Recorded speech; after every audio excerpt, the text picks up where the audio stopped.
Hey y'all, welcome to our Tuesday lecture on manhood and masculinity in the United States. Today we're going to be shifting gears a little bit from what we talked about last week, which was very much hegemonic conceptions of masculinity during the post-World War II period, during the Cold War. And on Tuesday, of course, we talked about what might be classed as the very dominant ideal of manhood during this period, which was the guy who is a husband and a father who works a stable job and provides for a family, right? He has a wife and 2.5 children. He's able to provide a comfortable suburban existence that touts the benefits of prosperity under capitalism. This is supposed to be what a man is during the Cold War period. Then on Thursday, we talked about some resistance to that suburban idea of manhood, to that very family-oriented manhood that came from men who self-consciously rejected a lot of the tenets of family-oriented masculinity, who said, no, this is stifling for men. I want to have a job in the city. I want to live in the city. I want to have adventures. I want to have a household that is mine and not my wife's. In fact, I might not even want a wife. I want to be a libertine. I want to enjoy many sexual dalliances. I reject this notion that family is the most important thing, and I embrace a bachelor lifestyle. But one of the interesting things that we said in our discussion on Thursday about these men who self-consciously rejected the kind of family-oriented masculinity of the Cold War era is that they themselves still touted a form of masculinity that was very heavily reliant on consumerism, right? Having gadgets and having things that could make your life easier and symbolize prosperity. Today we're going to talk about Cold War masculinity for a group of people who in many ways were shut out of some of the prosperity of the Cold War era. By this I mean Black Americans, who were in many senses denied access to suburban housing, either because they were not able to get federal loans or to take advantage of federal loan programs in the way that many white Americans did, or because they were prohibited from living in suburbs by restrictive covenants. They literally could not buy housing in a lot of suburban communities because it was assumed that the presence of a Black family would lower housing values.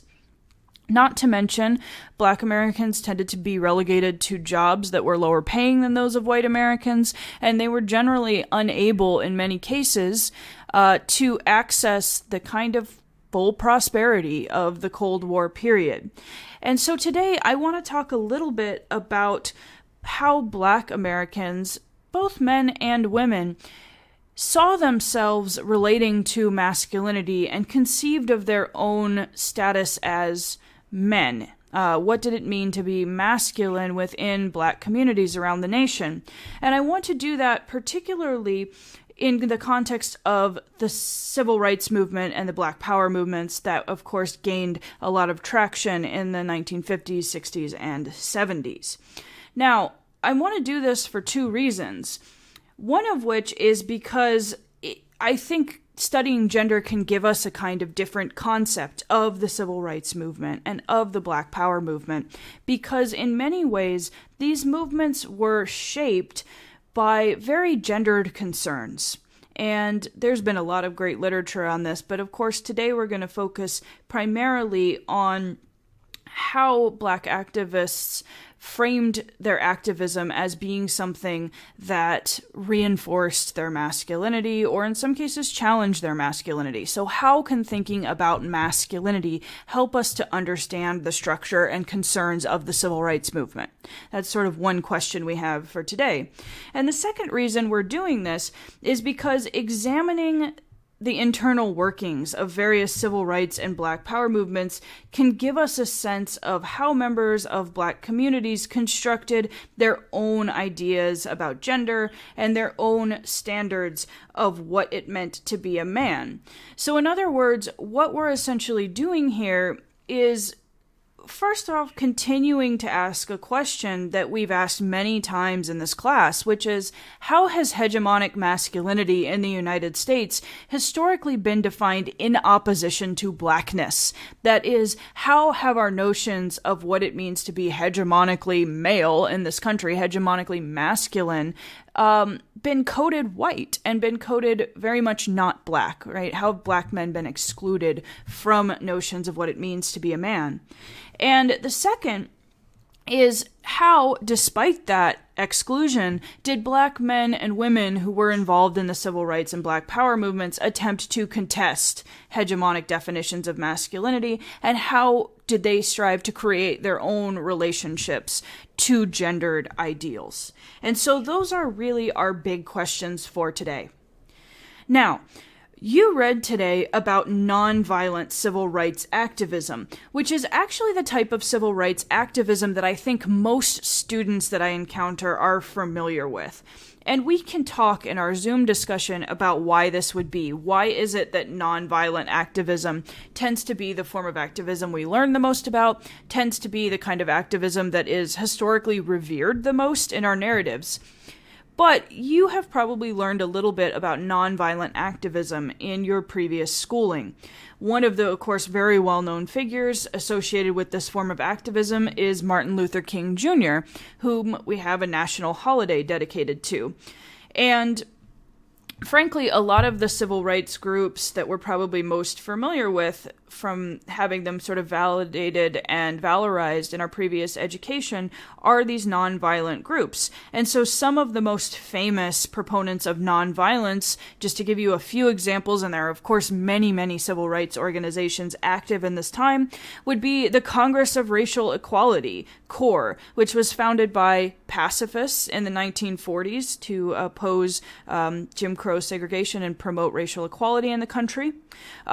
The Southern Christian Leadership Conference, which of course is an organization that Martin Luther King Jr.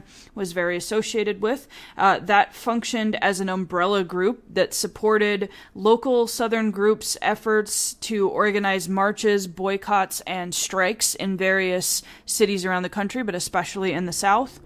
And the Student Nonviolent Coordinating Committee, or SNCC, as it's often called, and which I will probably call it for the remainder of this lecture, which, among other things, worked with other groups to help organize the Freedom Summer campaign, which was devoted to registering eligible black voters in states like Mississippi and providing schooling to black children, who in many cases were denied the benefits of public education by being forced into segregated schools that were often very poorly funded, that did not have textbooks, did not have teachers in some cases, qualified teachers, and of course black voters in many southern states, even though they were legally allowed to vote by the 15th Amendment, were subjected to all sorts of things like poll taxes, literacy tests, etc., that functionally precluded them from registering to vote. And that's not even counting the officials that just straight up ignored the 15th Amendment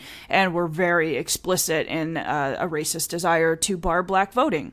And so what you see in a lot of the South is that you have large black populations that are disenfranchised and that are subjected to just atrocious marginalization in these societies. So these groups are pretty revered in the pantheon of civil rights organization, CORE, the SCLC, and SNCC. But their tactics, as you read today, were actually really controversial among supporters of civil rights, much less sort of outside the civil rights movement. And I think this is maybe surprising to a lot of people. Again, we think of these organizations as being so central, but there was actually a lot of debate about their tactics and whether their tactics were a good idea for civil rights. And one of the things that I want to ask you as we have our Zoom discussion today, and one of the things that I'm going to talk about throughout this lecture, is why were these tactics so controversial? Why would people have felt a little leery about nonviolence? And I'm going to ask you to talk about this a little in terms of both what you've read today and what you've learned about in this class previously about sort of struggles for black men to establish themselves as men or to claim masculinity in a culture that so often denied them the ability to be seen as masculine, to be seen as men. And so I'm going to ask you that in our Zoom lecture today.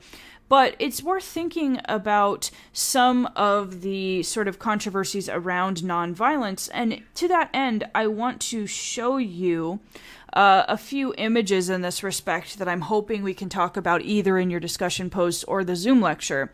So nonviolence involved, again, not fighting back, even when people were brutally attacked by the police, by counter-protesters, etc. And so this is, of course, a very famous image in the civil rights movement of a protester who is being attacked and set upon by police dogs, right? Here we have an image from Freedom Summer, which is, again, people who have come to register people to vote in states like Mississippi. This is a group of activists who are linking hands and chanting, and this is the kind of image that would come out of this movement. These are very well-known images that I'm showing you. So I want you to think about why this kind of embrace of nonviolence, this visible embrace of nonviolence and brotherhood, may have struck some people as controversial, and also why it struck other people as being potentially very beneficial. Now, one question we have is, or that we might have as sort of we go through this lecture, was why did some people choose to embrace nonviolence despite the controversies that surrounded this tactic? And one thing we can ask about that was, is this just a strategy thing? Is this, in other words, something that people did because they thought that violence was likely to be controversial, was likely to discredit their activism? Or did men and women who participated in these nonviolent movements actually craft a genuinely different definition of what it meant to be a man, one that was not so much based in violently defending oneself? And I think that's a really fascinating question, and I'm curious as to what impression you got from the article today about that. Is this just a strategy? Is it just a tactic? Or is this something that men genuinely embraced because they had a very different concept of what it meant to be a man than kind of mainstream hegemonic ideals that embraced the idea of violent self-defense? So that's an interesting question. I want to suggest to you that some nonviolence activists during the civil rights movement did, in some senses, seek to redefine masculinity, at least in my interpretation of this, and in the interpretation of many of the scholars that I've read. So some of them, I think, embraced a concept of masculinity that actually reminds me a bit of abolitionist conception of fraternal love as being a key to strength. And the Student Nonviolent Coordinating Committee, SNCC, in particular, was actually less of a male-dominated movement than the SCLC, which, of course, was very associated with evangelical religion and often had male clergy members at the head of it. The SCLC tended to conform to kind of traditional church hierarchies in its organization, and its biracial membership tended to really embrace the idea of fellowship, fraternity, and mutual cooperation as the key to overcoming discrimination. So what you see here, again, to relate this to the concept of abolition and abolitionists and their conception of fraternal masculinity, is very much the sense that a shared notion of brotherhood, a mutual affection, and cooperation was actually a great source of strength. And this is, of course, different than our kind of individualistic idea of masculinity as like the tough guy standing up for himself, right?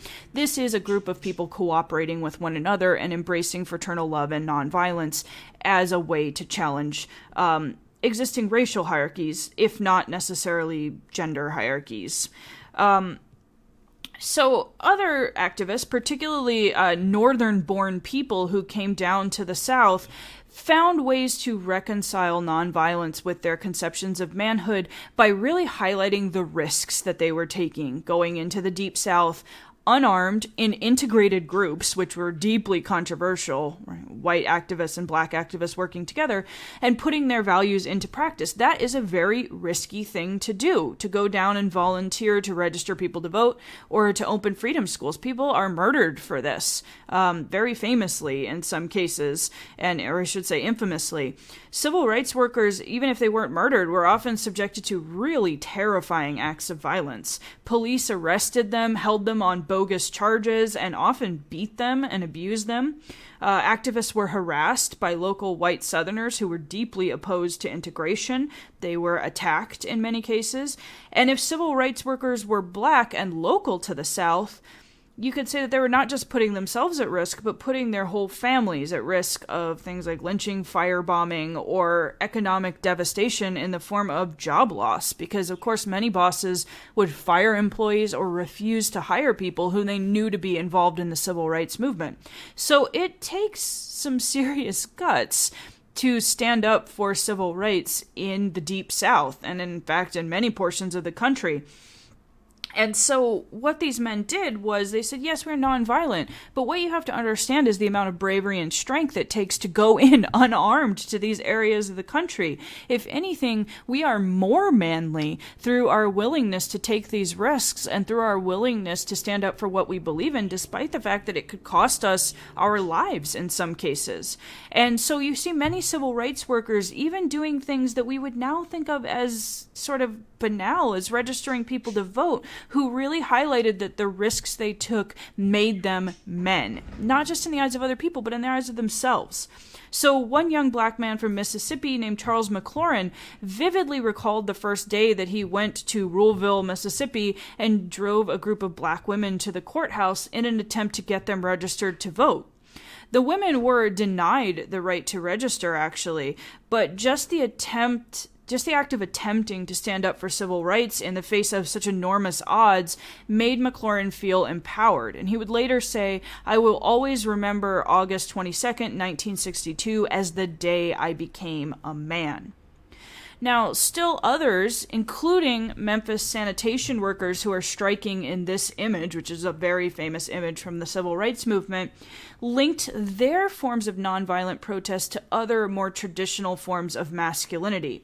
Now, when you see the sanitation workers holding these signs and they're striking for better wages and working conditions, they are invoking their humanity with these signs, right? Saying, I am a man. But they are also linking their protest for better wages and working conditions to their role as family providers.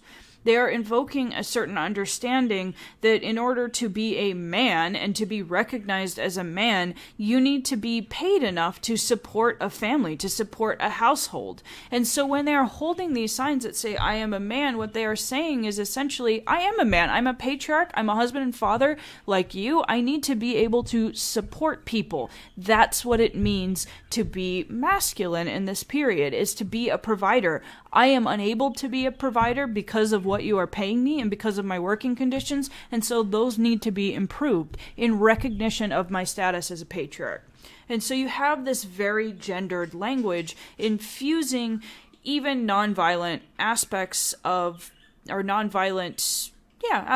civil rights movement. Now, as the article you read for today tells you, however, there were organizations and sectors of the Black Power movement and the civil rights movement that really stridently rejected nonviolence and that actually criticized activists who practiced it as being cowardly or unmasculine or not manly in their approach. And one of these organizations, probably the most famous one, was a group called the Nation of Islam, which had been founded in Detroit by Elijah Muhammad.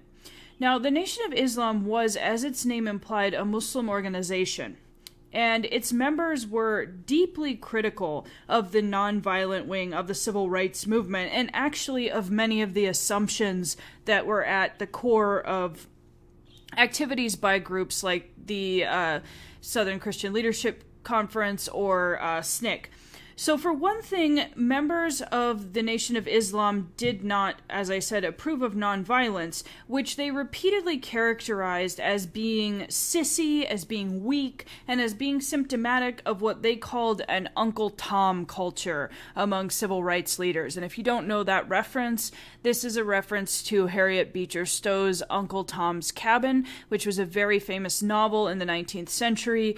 And the character of Uncle Tom gets remembered as a kind of sycophant, an enslaved man who was overly solicitous and willing to bow to white people. And so that is the memory of this character, and that's what they're essentially accusing civil rights activists of being when they exercise nonviolence.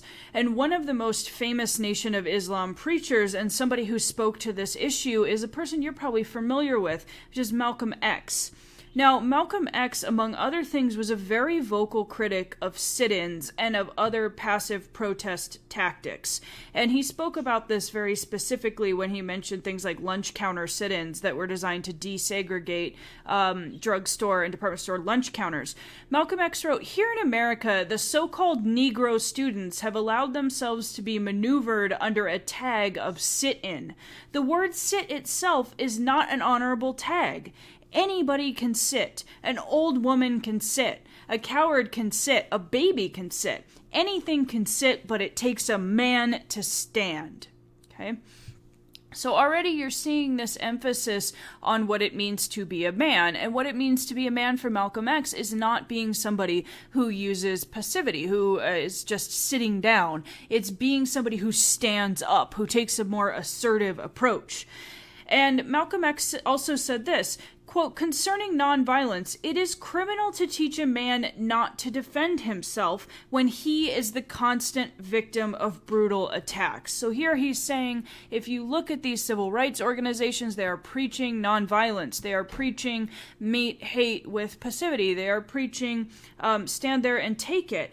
But what Malcolm X said is, no, that's not possible. You can take it when somebody is willing to talk with you or have an open discourse with you, but if somebody meets you with violence, you cannot just stand there. And here he clarified, he said, "I don't mean to go out and get violent, but at the same time you should never be nonviolent unless you run into some nonviolence. I'm nonviolent with those who are nonviolent with me. But when you drop that violence on me, then you've made me go insane and I'm not responsible for what I do." So here again, what he's saying is, nonviolence is great if somebody else is nonviolent towards you, but if somebody is attacking you, you actually cannot just stand there and take that. That's not productive.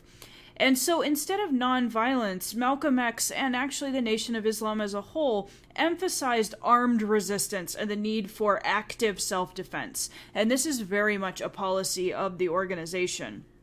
And Malcolm X wrote that, by the way, if you're interested in this, in a very famous article, The Ballot or the Bullet, which was published in 1964. It's worth a read. So, Nation of Islam members didn't just, as it turns out, disagree with the civil rights movement's emphasis on nonviolence.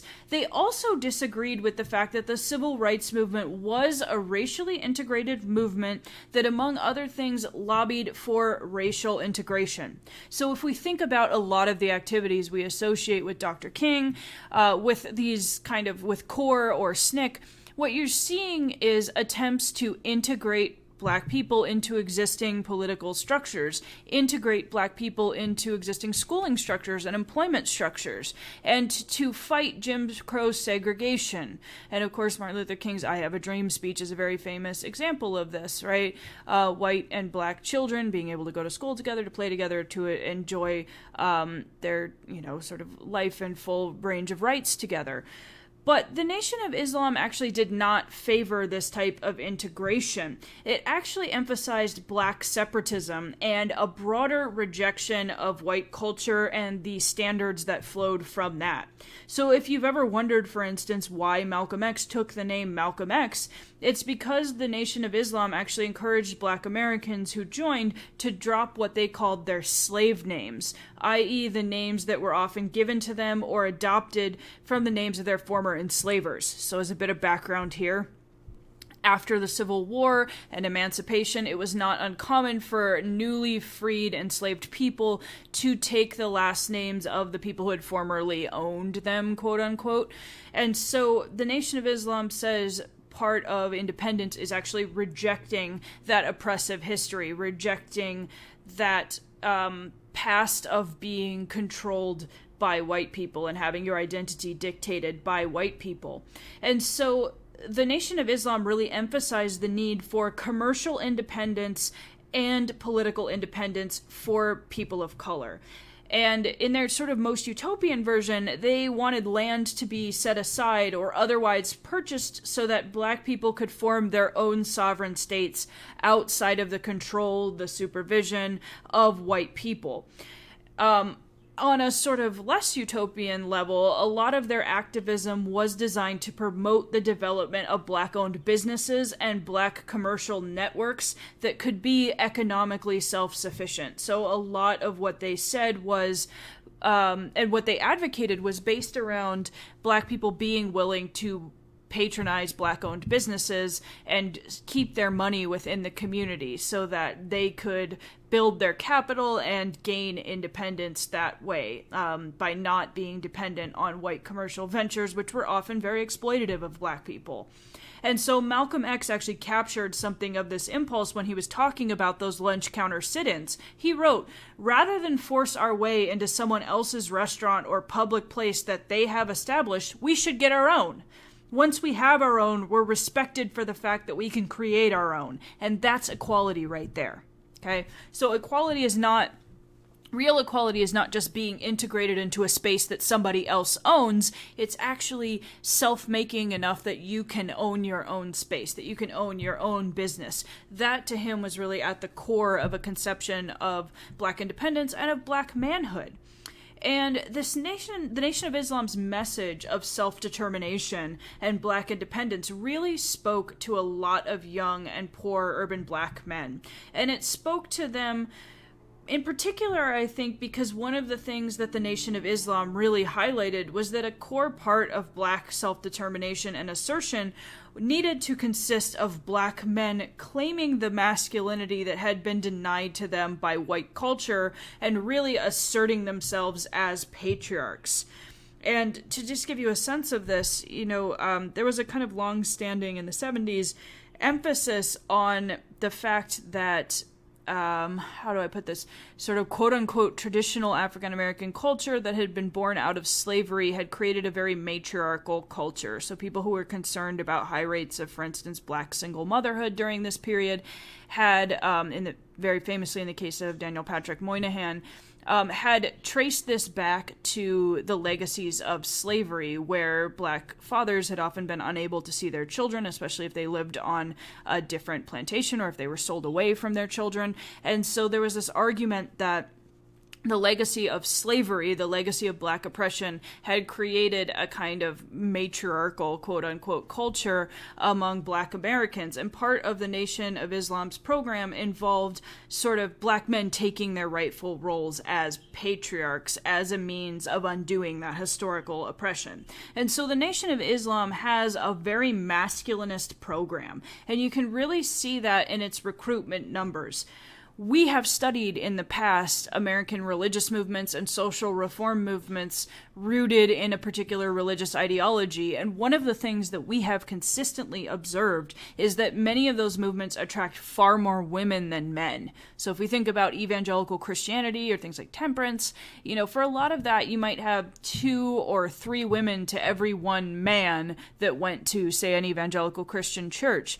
The Nation of Islam will recruit 5 men for every 1 woman. And so this is a program that really appeals to men in particular, and particularly urban men who, were consciously and keenly aware of the fact that they were not experiencing the kind of post-war prosperity that white Americans were able to access.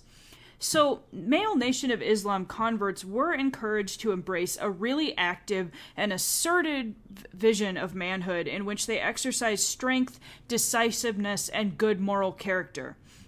And they were also supposed to accept that part of their responsibility as men was to protect, quote-unquote, their women, so that was a phrase used often, our women, who were assumed to be the weaker and more naturally subservient sex, including from assaults by white men. And here you have a little bit of a reversal of mainstream American cultural narratives that often cast black men as sexual predators seeking out white women, and particularly in the South, this is a very long-standing narrative that goes, all the way back certainly to Reconstruction. But they're reversing that and saying white men are the sexual predators and tapping into a historical legacy of white men taking advantage of and sexually assaulting black women and saying we need to protect our women.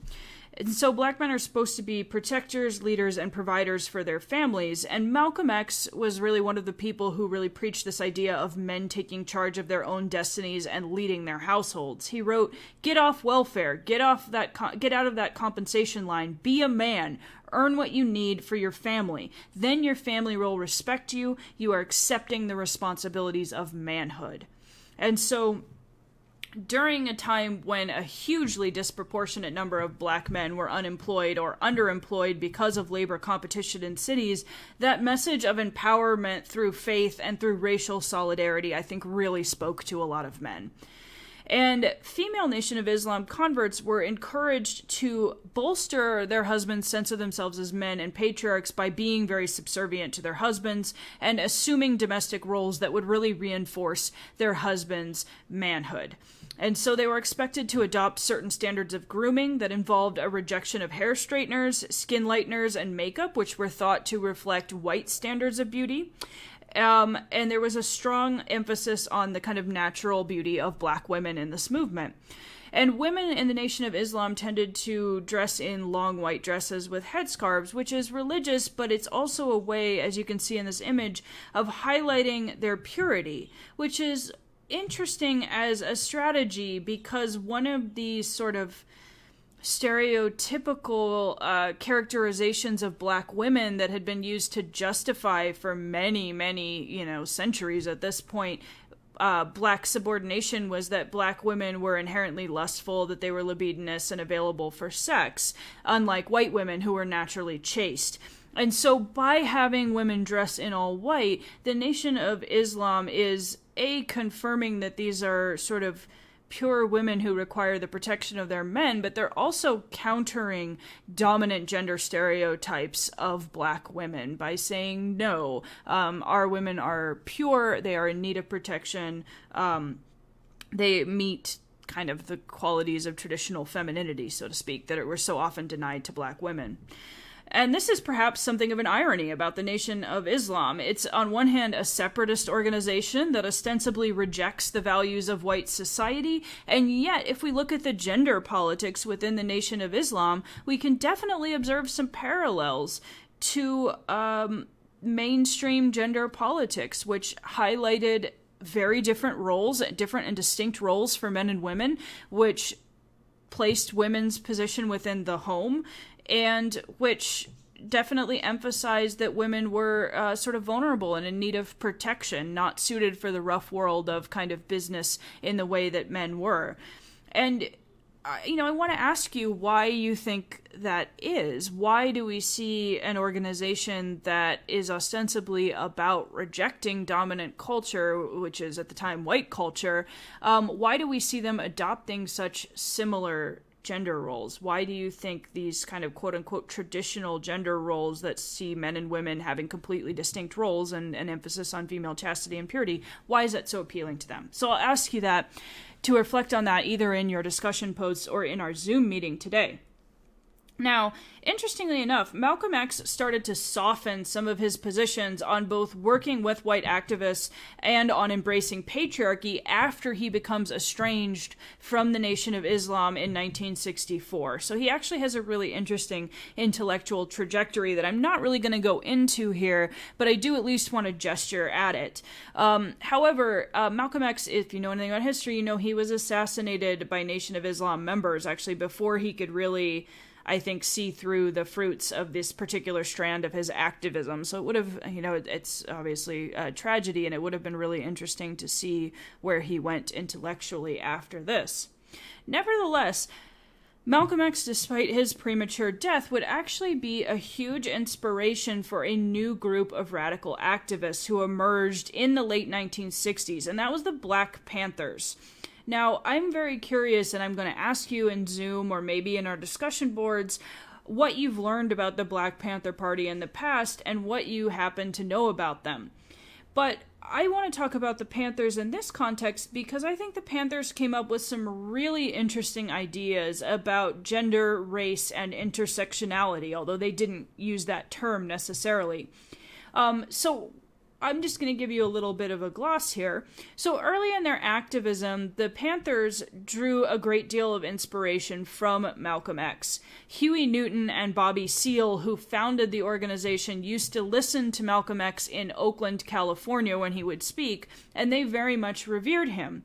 And initially their politics were very much like his in certain ways.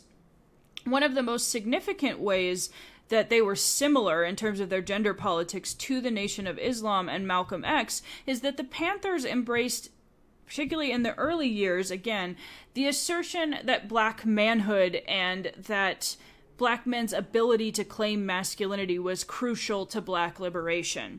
So gender politics, and specifically the politics of black manhood, are going to be crucial to their movement. And a lot of interviews with men who joined the Panthers actually recalled that they did so because they were inspired by Malcolm X's model of strong black manhood, and they wanted to find a way to assert themselves similarly. They wanted to become men and insist that people recognize that they were not boys, which of course, you know, if you think about sort of racist language that's been utilized in the past, calling black men boys and essentially casting them as childlike is something that racists have done for a long time. Hey, boy. And so they wanted to assert themselves as men. And as part of their vision of what constituted black masculine strength, the Panthers, like Malcolm X, emphasized the importance of armed resistance to violence perpetuated against their communities. They are not advocates of nonviolence. The Panthers actually started as a self-defense organization to protect communities from over-policing and abusive police practices, and hence their full name is the Black Panther Party for Self-Defense, right?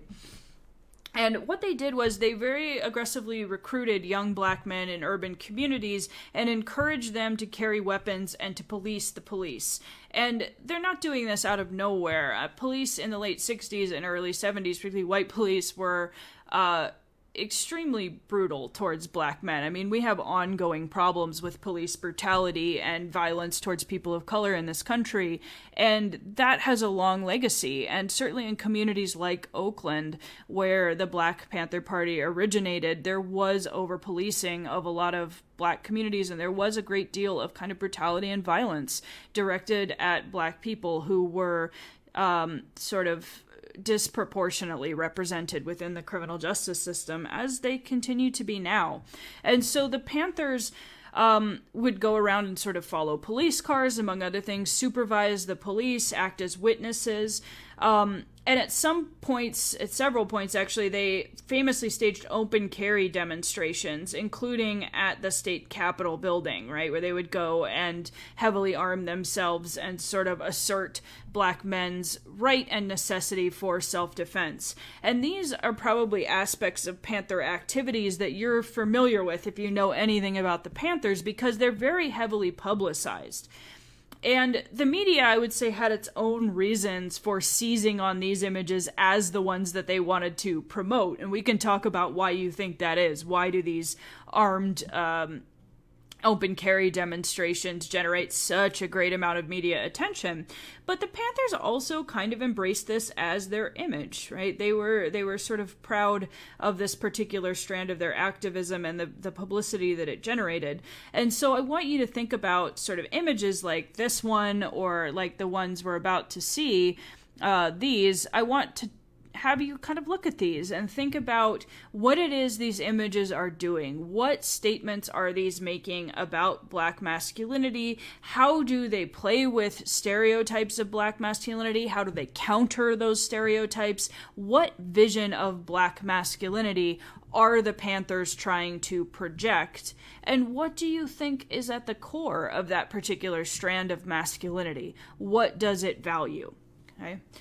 Now, In addition to embracing the idea of armed self-defense, the Panthers also employed very masculinist rhetoric early on. They did include women in their membership roles, but many of the male leaders of the movement actually made it very clear that they considered women's position in their movement to be primarily a supportive one that encouraged men toward revolution. And in one particularly notable incident, Eldridge Cleaver, who was the Panthers' Minister of Information, introduced the slogan "Pussy Power" to describe black women's roles in the organization. Now, basically what Cleaver was implying was that women's usefulness to the movement involved their ability to use their sexuality to manipulate men into joining the Panthers by essentially withholding sex from men who were not revolutionaries. So Cleaver remarked, "Until he's ready to pick up a gun and be a man, don't give him no sugar. I don't know how you can stand to have them faggots laying around and sucking on you." Okay, so that's obviously, sorry for the offensive language there. But what he's saying is essentially women need to encourage their men to take up arms and be revolutionaries. Otherwise, they are, well, he's saying faggots, right? We can talk about whether you think that actually means to imply homosexuality or whether that is just a gendered slur in this context that you take to mean sissy. But essentially, right, saying that women have power in this movement. That's something, right? He's acknowledging women's role in the movement, but he's also acknowledging that that role is largely as sort of commodities or sex objects, right? They are people who can trade their sexuality for male participation. And notably, Cleaver was also notorious for being deeply homophobic and for projecting an image of black masculine strength that was virulently anti-gay and virulently critical of any men who were effeminate. So Cleaver, the movement's, again, minister of propaganda, disclaimed homosexuality as a sickness that was akin to baby rape, is what he said. And similarly, Amiri Baraka, who is one of the leading intellectuals in the Black Power movement, contrasted the virility of black masculinity with what he perceived as the weakness of white masculinity by saying, quote, "Most white men are trained to be fags. For this reason, it is no wonder their faces are weak and blank with those silky blue faggot eyes." Okay? So you have this kind of desire to claim a virulent black masculinity that is contrary to the notion of black men being effeminate and contrary to what they perceive as the effeminacy in white masculinity. That being said, and I do feel like it's important to acknowledge this early phase of the movement and to acknowledge the kind of sexism and homophobia that were present in this particular vision of masculinity, but the Panthers are going to evolve over time in really interesting ways, and in many ways start to move away from some of these earlier extremely sort of masculinist statements. And so, for one thing, they didn't just embrace militarism for militarism's sake when it came to masculinity. In other words, even though they supported the arming of black men as a means of asserting masculinity, they also asserted that black men had to be armed for the right reasons in order for it to be manly. And you can really see this at play when you look at Bobby Seale's comments to a group of black Vietnam veterans, which he also was. He had served in the military in Vietnam.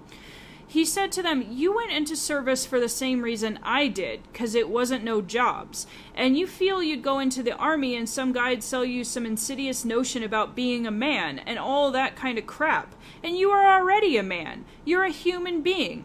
That's the first basis for being a man. It's being a human being and not going out and essentially arming yourselves. That's not being a man, that's being a fascist." So fighting, he's saying here, fighting in essentially a foreign war that is unjust is not manhood.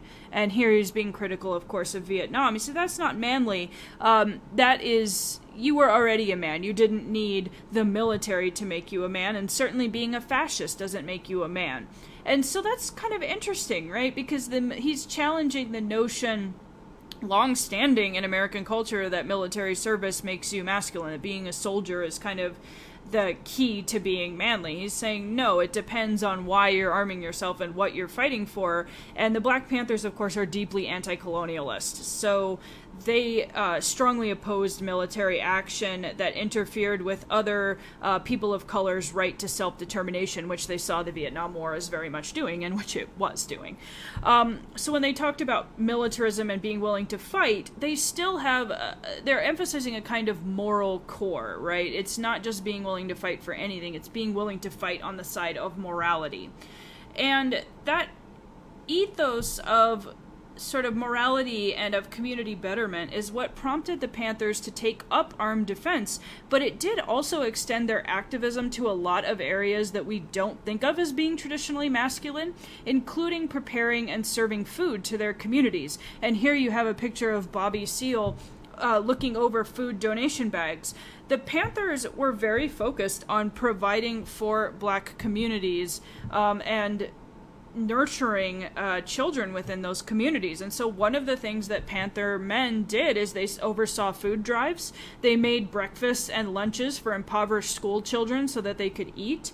They provided access to inexpensive medical services, and they performed a lot of social services within their communities. And these images are less famous than the ones of them standing in their leather jackets and berets with guns, but there are no, they're not a small part of Black Panther activism, and it's a big part of why the Panthers took hold in a lot of communities. And here you see another image. This is Charles Bursey serving breakfast to children in the free breakfast program. And so if we think about this image in contrast to the image in the leather jacket, which looks very militaristic, right, with the gun, the leather beret, the leather jacket, the beret, here we have a Black Panther Party member donning an apron to serve food to children, which is something that's often thought of as feminized. But in the context of the Panthers, this kind of community betterment and providing was actually seen as a really crucial part of activism and of being a man, which is really fascinating and a lot more complex of a picture than we often get, I think, of the Panther. Now, we're going to continue talking about some of the complexities in the Panthers' gender ideology in Thursday's class at the start, because I think the Panthers, both as an organization and as individuals, really evolved in their ideologies about manhood, about masculinity and its relationship to women and to homosexuality, actually, as the organization continued to develop and as its members formed what Huey Newton would call their revolutionary ideology. But for now, I want to remind you that you actually have a short paper due next Tuesday. It is a media analysis paper. So you're going to find that in the assignments section. You need to analyze an episode of a TV show in terms of what we have been talking about with various masculinities this semester. So you can find the instructions for that in the assignments folder. And we will be talking on Thursday about media analysis as we read an article on John Wayne and his particular brand of masculine embodiment. So we'll get a little bit of a model for what you're supposed to do on that assignment. I will say very briefly at the end of this, I do not have all of your intersectionality article reviews. So if you have not yet turned that in and you intend to turn it in, please turn that in soon or get in touch with me about that. I will still accept them. I know that this semester is a mess, but I'm really trying to avoid a massive grading crunch at the very end. So if you could please send that to me as soon as you can, I would appreciate it. And now I will see you on either Zoom or on the discussion boards for asynchronous participation. See you there.